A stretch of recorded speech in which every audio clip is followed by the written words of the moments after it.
A soundscape is any collection of sounds, almost like a painting is a collection of visual attractions. I think when you listen carefully to the soundscape, it becomes quite miraculous when you listen carefully and marvel.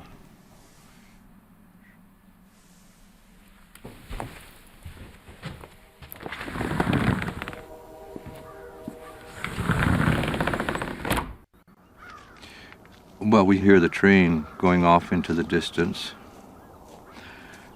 We can hear some birds, of course. We can hear some traffic noise from Highway 7, quite distant.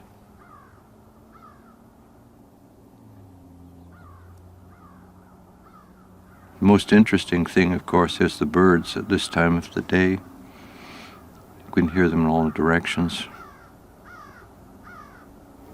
I think if you listen carefully, your life is enhanced. I think it becomes much more interesting. It's the same as looking carefully. If you can use your senses properly, and in art we try to get people to use their senses, to listen carefully, to look carefully at things, that enriches your life.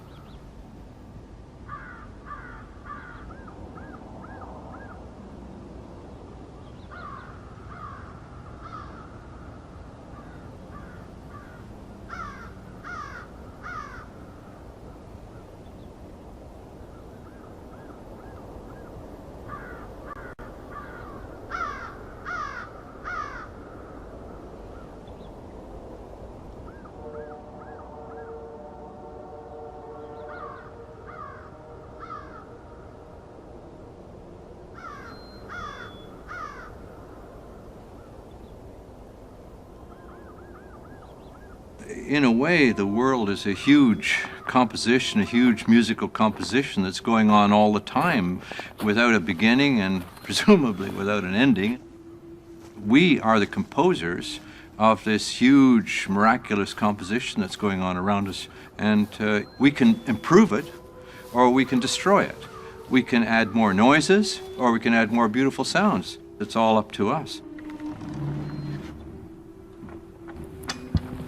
In other societies, one had to exercise one's memory for sounds. There were no recordings. Every sound committed suicide, you might say, and would never be heard again, not exactly the same way. And in some ways, that made people more perceptive and more considerate of the soundscape that they were living with. They were more moved by it because it was living all the time around them. If you have an original sound, and then you put it through a microphone and distribute it through loudspeakers, you can multiply that sound by millions of times. So we're living in a kind of dreadful time in which we have sound overkill, and that's a real problem. So one thing we might think of doing is to begin to reduce the number of sounds in our life. A real sound, of course, is absolutely unique. It has an excitement about it and probably an authenticity, a fidelity that will never be achieved by recordings. But what you're hearing now is not real sound. My voice isn't coming from me. It's coming from sounds that were made a long time ago. And what happens if my voice stops?